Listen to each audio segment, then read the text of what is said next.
soo dhawow daawade dhibaatooyinka laga dhaxlo fadhiga badan bini'aadamku waqtiyo badan ayuu soo maray laakiin marna muu soo marin waqti uu marxaladan ugu fadhiisi badan yahay fadhiga badan waxaa sabab u ah teknolojiyadda cusub ee maalinba maalinta ka dambaysa soo baxa TV internet game play station gaadhi xafiis iyo waxyaabo kale oo badan ayaa nolol maalmeedkeena ku khasba in fadhi ku dhamaysano daraasado badan ayaa lagu arkay inuu fadhiga badani keenayo halisyo aad u fara badan dhinaca caafimaadka oo ka mid ah wadna xanuun naaxitaan dhiikar macaan iyo wixii la midka ah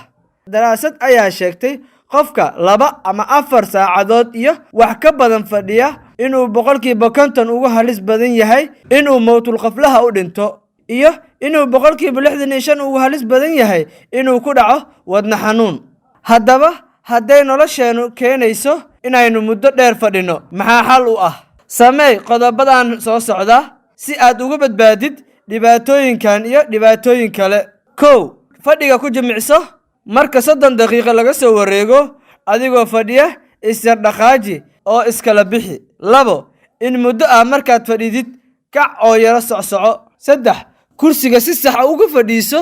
jirkaaga intiisa sare iyo lugahaaga waa inay isku sameeyaan xagal 90 ah 4 20 daqiiqo fiiri oo eeg meesha ugu fog ee aad aadi kartid in muddo 20 ilbiriqsi ah